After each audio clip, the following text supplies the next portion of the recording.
કેમ છો બધા? ન ચાલે. આટલું મજામાં તો મારા પાડોશી બોલાય. આજે તો મહિલાઓને પાંખ મળી છે એટલે ઈ પ્રમાણે મજામાં હોવું જોઈએ. કેમ છો બધા? હજી નો આવી. જયેશભાઈ સાંભળે છે અને બોલબાલા તો આખા ભારતમાં છે. મારે કિસ્સો કેવો છે, સાવ સાચો કિસ્સો. હૈદરાબાદમાં મારો પ્રોગ્રામ હતો ડિસેમ્બર મહિનામાં. તો ત્યાં જનરલી હું બધાને મળતી હોઉં એટલે આપણા ગુજરાતી સમાજે જ પ્રોગ્રામ રાખેલો હોય. એટલે ત્યાં તેલંગાણા સમાજનો પ્રોગ્રામ હતો, તેલંગાણા ગુજરાતી સમાજે.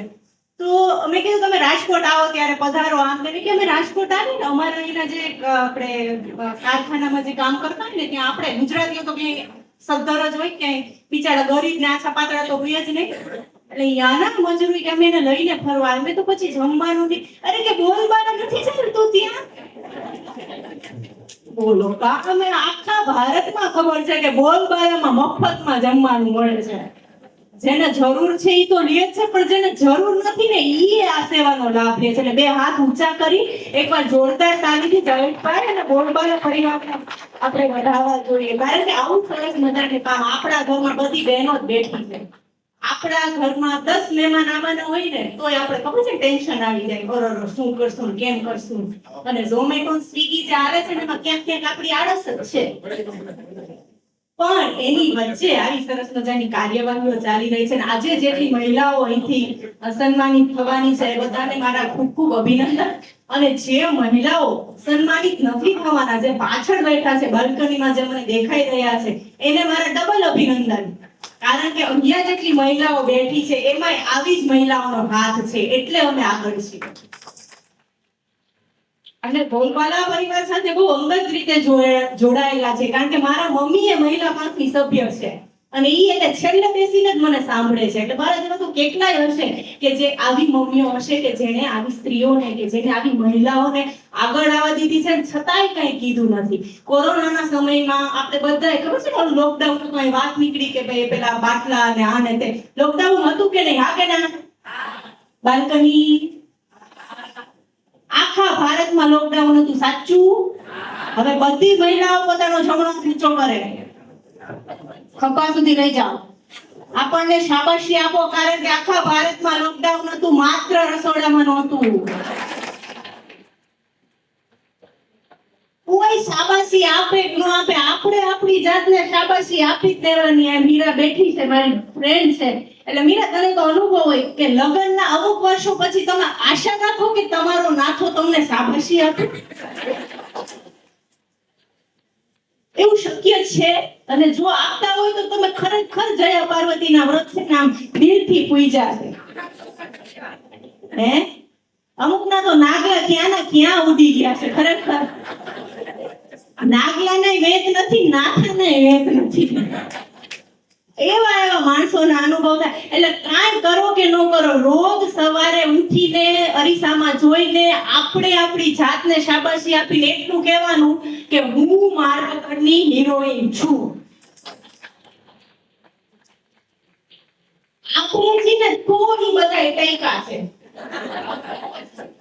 કારણ કે જો મહિલાઓના પ્રોગ્રામ બપોરે જ રાખે છે. શું કામ? રાત્રિની રસોઈ સાંજે કરવાની હોય. એને બિચારાને બહારનું નો ભાવે કે બધુંય ભાવતું હોય.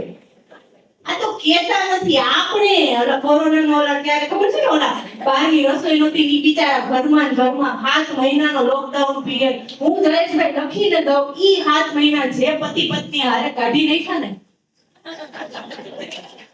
તો તમારી જોખમે તાળી પાડજો. એને 7 જન્મ સુધી કાંઈ નથી થવાનું. અમુક પત્નીઓને તો 15 વર્ષે ખબર પડી કે આને શાક સુધારતા આવડે છે. ખોટો અત્યાર સુધી એને સુધારવાનો પ્રયત્ન કર્યો. કેવા સમય થઈ ગયા હતા ને ત્યારે તો ઓલી ખબર છે રામાયણ ને મહાભારત સિરિયલ ચાલુ થઈ ગઈ હતી. 5 વર્ષ લગ્નના આમાં તો લગભગ ના થઈ ગયા છે. મને મોઢા ઉપરથી દેખાય છે. 5 વર્ષ જેના લગ્નને થઈ ગયા, 5 વર્ષ પછી કઈ વાતું ન હોય પતિ પત્ની પાસે. બે એકબીજા સામે ભોગ્યું મોઢું કરીને બેઠા હોય. એક શબ્દ આવે ને એટલે સામે વાળાને સીધો ઘા જ કરે. તમારા હગા જોયા છે ને? આમ કાઢ્યા સિવાય કાંઈ વાત ના આવે. લગ્નના અમારે 5 વર્ષ થઈ ગયા હતા કોરોના વખતે, એટલે અમે ઓલી રામાયણ ને મહાભારત ને સિરિયલ જોતા હતા, એટલે કાંઈ વાત ન હોય તો મને આમ જરાક બોલવાનો શોખ, એટલે મેં મારા હસબન્ડ સાથે રામાયણ જોતા જોતા કીધું, મેં કીધું હે આ સાંભળ્યું છે કે રાવણ છે એ બ્રાહ્મણ હતો? સાચી વાત. માત્ર જ્ઞાન ગોષ્ઠીના ઉદ્દેશ્યથી, મારો બીજો કોઈ આશય નહોતો, માત્ર કાંઈક ચર્ચા થાય, કાંઈક વાત નીકળે ઈ આશયથી મેં મારા હસબન્ડને એમ કીધું કે રાવણ છે એ બ્રાહ્મણ હતો, સાચી વાત? મને કે હા. હમણાં પૂરું થશે ને એટલે લખેલું આવશે અરવિંદ ત્રિવેદી. મેં રામાયણ જોવાનું બંધ કરી દીધું. આની સાથે ના હોય. બીજા દિવસથી અમે ડીવીડીમાં પિક્ચર જોવા માંડ્યા. તો પહેલા દિવસે અમે લંચ બોક્સ મૂવી જોયું ઇરફાન ખાનનું, કે ભાઈ નેશનલ એવોર્ડ મળેલો છે આ મૂવીને, આ આપણે જોવાનું છે. એટલે અમે એ પિક્ચર ઓડી જોયું. રાત્રે પિક્ચર પૂરું થયું, સવારે સમાચાર આવ્યા કે ઇરફાન ખાનનું મૃત્યુ થઈ ગયું. અમને દુઃખ થયું, હજી આપણે પિક્ચર જોઈ લેવાનું. વળી બીજા દિવસે એમાંથી બહાર નીકળવા અમે ઓલું કે રોમેન્ટિક મૂવી જોયું, પ્રેમ રોગ. પિક્ચર પૂરું થયું, સવારે સમાચાર આવ્યા ઋષિ કપૂરનું દેહાંત થઈ ગયું. આ વાતને 2 કલાક થઈ, પછી મારા હસબન્ડ આવ્યા કે હવે લગ્નની સીડી કાઢ.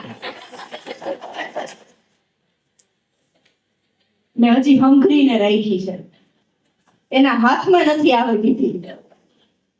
પણ 3 મિનિટનો સમય આપ્યો તો 300 સેકન્ડ મારી પૂરી થાય છે. પણ આટલા બધા મહિલાઓને આજે જ્યારે પાંખ મળી રહી છે, ત્યારે એક વાત હંમેશા એવું કહેવાતું હોય છે કે સ્ત્રીઓને એની ઉંમર નથી પૂછાતી ને પુરુષોને એનો પગાર નથી પૂછાતો. કારણ કે અહીંયા પુરુષો બેઠા છે, એને ક્યાંય અન્યાય ન થઈ જાય. કારણ કે હંમેશા સ્ત્રીને પાંખ આપવા વાળા પુરુષ જ હોય છે. હમણાં બહુ વાયરલ થયેલો મારો વિડીયો, હંમેશા કહેતા હોય આપણે બહુ સરળતાથી આપણે ઘરમાં આવીને એટલે આપણે કહી દેતા હું આ ઘરની ગૃહલક્ષ્મી છું. સાચું? સાચું? બાલ્કની આપણે બહુ સરળતાથી કહી દેતા હોય કે હું આ ઘરની ગૃહલક્ષ્મી છું. પણ આપણે એટલું યાદ રાખવું જોઈએ કે આપણને ઘરમાં લક્ષ્મી તરીકે લાવનાર એ સાક્ષાત વિષ્ણુ છે. જો તમે એમ કહેતા હોય કે તમે આ ઘરની રિદ્ધિ સિદ્ધિ છો, તો આપણે એટલું યાદ રાખવું જોઈએ કે ઘરના દરેક વિઘ્નને દૂર કરતો એ સાક્ષાત વિઘ્નહર્તા છે. જો તમે એમ કહેતા હોય કે શિવ શક્તિ વગર અધૂરા છે, તો એટલું યાદ રાખવું જોઈએ કે શક્તિ પણ શિવ વગર અધૂરા જ છે. એટલે દરેક પુરુષો માટે એક વખત જે પતિઓ ભલે ગમે એવો છે પણ આપણો નાથો છે. મોબાઈલમાં વાયરસ તો હોય ને, તો એ કેવો સાચું હશો, કોઈના હાથમાં ન આવી જાય તો ગમે એમ તો આ તો આપણો ધણી છે. ગમે એવા વાંક કોઈ પણ એને સાચવી લેવો. પુરુષને પગાર એટલા માટે મને ક્યાંક એવું લાગે રાખે કે પુરુષને પગાર એટલા માટે નથી પૂછાતો કારણ કે પોતાના માટે કમાતો જ નથી. પેલા મા બાપ માટે, પછી આપણા માટે, પછી બાળકો માટે, આખી જિંદગી આમ પગાર પૂરો થાય, આમ માણા પૂરો થઈ જાય.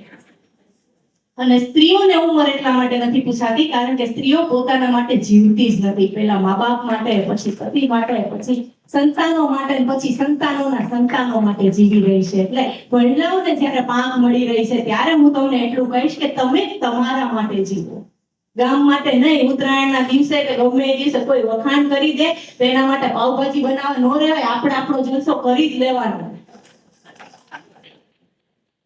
મેં મારા હમણાં અહીંયા ઉન્નતિબેન ચાવડા બેઠા છે, ડોક્ટર છે અમારા, એટલે એ ક્લિનિક છે મારું અહીંયા કોસ્મો કોમ્પ્લેક્સમાં, એટલે ગર્ભ સંસ્કારની વાત ચાલતી. હમણાં કે મારે એક પેશન્ટને પૂછ્યું, મેં કીધું કે તમે છેલ્લે તમારા માટે ક્યારે હૈસા હતા? એ જ સવાલ આજે અહીંયા બધી મહિલાઓ જે પાંખ બેઠી છે એના માટે પૂછું છું કે તમે તમારા માટે ખુલ્લા દિલથી ક્યારે હસેલા? આજની વાત નથી, અત્યારની વાત ભૂલી જાઓ. આ પહેલા દરરોજ 7 મિનિટ જો તમે તમારા માટે એન્જોય કરશો ને તો 70 વર્ષ સુધી એન્જિયોગ્રાફી નહીં કરાવવી પડે. અને આવું કામ બોલવાલા કરી રહ્યું છે ત્યારે ફરી ફરીને બોલવાલાને ખૂબ ખૂબ ધન્યવાદ. જે અહીં પધારેલા છે બધાને મારા ખૂબ ખૂબ અભિનંદન. અને સ્ટેજ ઉપર જેટલા મહાનુભાવો બેઠા છે એ બધાને મારા વંદન. આપ સૌએ શાંતિથી સાંભળી બદલ ખૂબ ખૂબ આભાર. જય હિન્દ, જય ભારત.